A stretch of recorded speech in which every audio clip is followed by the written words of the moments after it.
So you might think that the food delivery industry, which has been valued in the billions of dollars, is rolling in the profits. Well, guess what? It's not, because as a matter of fact, it's barely making any money despite millions of people relying on it daily. But the question is, as always, why? So here's the thing, if all we're talking about is revenue, then the food delivery industry is doing way more than okay. In fact, it's a $150 billion industry.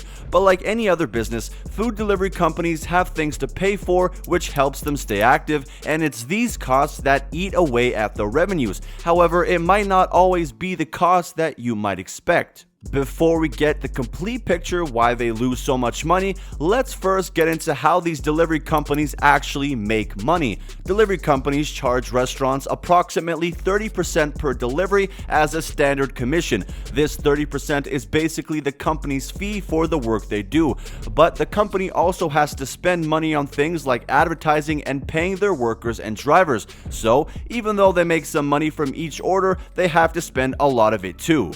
McKinsey found out that the average price of an order from DoorDash is around $34.04. From this amount which customers pay, restaurants take $19.04, while another $3.09 is spent on driver tips. This leaves delivery companies with around $11.01 per order that needs to pay for everything. But what exactly are these costs that companies need to pay for? Well, let me tell you. First, there's the delivery cost, because according to McKinsey's study, delivery companies spend on this one the most. For example, from the $11.01 that DoorDash has left over after a $34 order, they spend an average of $5.04 for the delivery cost. This is why drivers are considered the biggest expense of delivery companies. So, in an effort to reduce expenses, these businesses have pushed for the classification of their drivers as independent contractors rather than workers. By doing this, food delivery companies avoid paying for healthcare and paid sick leaves.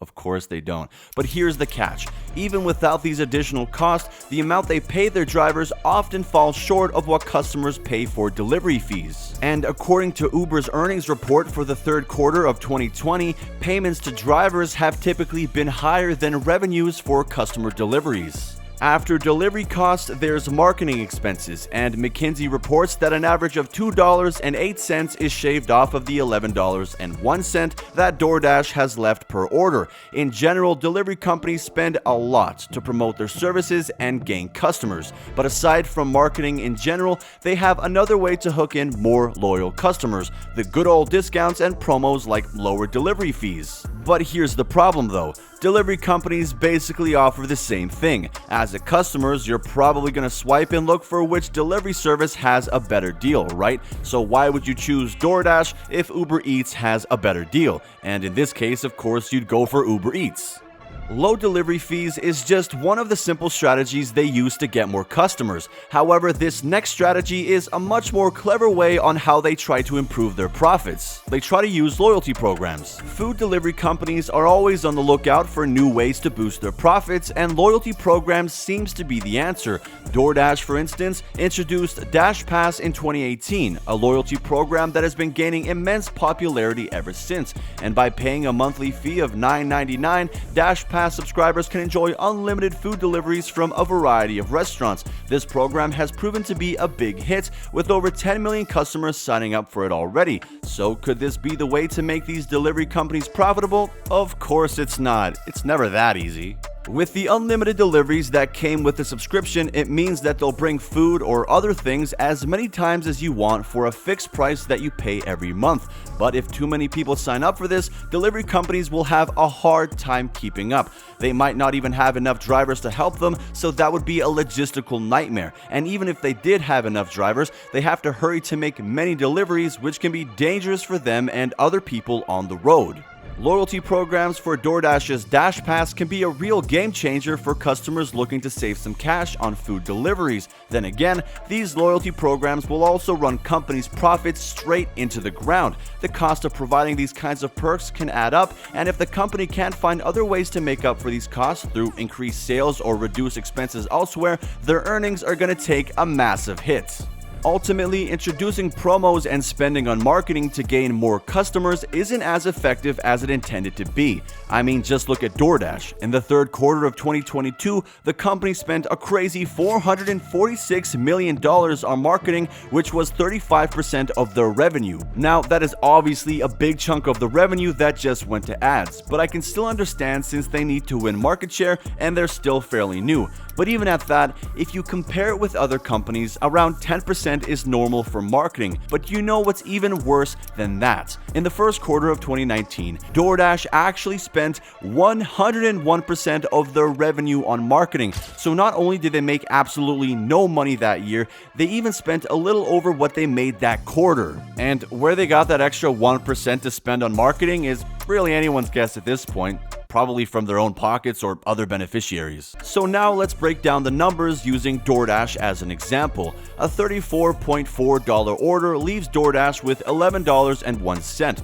From there, $5.04 goes to delivery costs and $2.08 goes to marketing. Aside from those, McKinsey noted that DoorDash still needs to pay an average of 9 cents per order for IT costs and 8 cents for other operational expenses. In the end, DoorDash is left with more or less $1. Can you imagine profiting just $1 from every order that costs $34? That's incredibly insane. However, if you think that's the worst of it for delivery companies, well, they actually have to face something even bigger: governments. And what's worse than governments?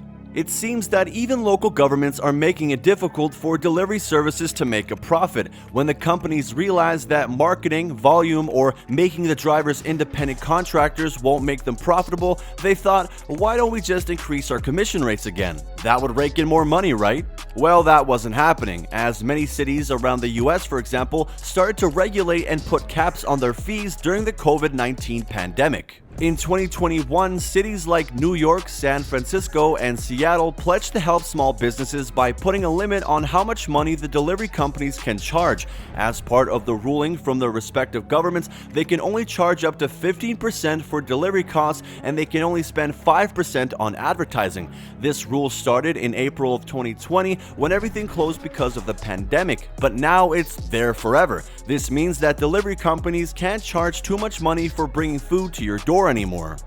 With more and more regulations coming into play, it could make it even harder for them to reach their goal of being profitable. Now, food delivery companies had no choice but to think outside of the box. So they came up with something different than their original plan, but the question is, would this save them? In an effort to make some money, delivery companies are discovering new ways to grow their business beyond food delivery. With the rise of demand for grocery delivery services during the pandemic, some companies are expanding into this market, while others are offering delivery services for items like medicine, flowers, and even alcohol. This diversification allows for delivery companies to reach new customers and potentially increase their profits. It's not an easy transition, that's for sure, but companies like Grubhub have shown that expanding into new areas can be a savvy move to stay ahead of changing consumer needs and drive repeat businesses. Just like their many peers, Grubhub struggled with slim profit margins even if many people ordered from them during the chaos of 2020. Now Grubhub is currently focused on increasing its profit margins by encouraging customers to order more items. One way it's doing this is by expanding into grocery stores and alcohol delivery and bundling non-perishable goods with food orders. Grubhub is also collaborating with 7-Eleven to introduce Grubhub Goods, which allows customers in over 3,000 locations to order groceries for delivery, including items like ice cream, interesting, milk, deodorant, and beer, depending on the location. The move is part of Grubhub's strategy to drive up order sizes and reduce delivery costs. If all of them follow Grubhub and become all-around delivery services, it would just be the same thing. Customers would have a lot of options on what service to use, and the companies would battle it out by, again, lowering prices and offering promos. So despite the impressive growth of food delivery services, these companies are still struggling to find a sustainable business model. In fact, Uber Eats has never even turned a profit, and DoorDash has only managed to do so in the second quarter of 2020 with a slim profit of $23 million. The bottom line is, food delivery remains an in-demand service and is here to stay. So if companies want to stay afloat and actually succeed as businesses, they better find ways to address the challenges of unprofitability. It's a tall order given the current business model, I'll grant them that, but this is where innovation comes in. So whoever can come up with a model that actually works will be the one to emerge victorious from the fast food delivery wars.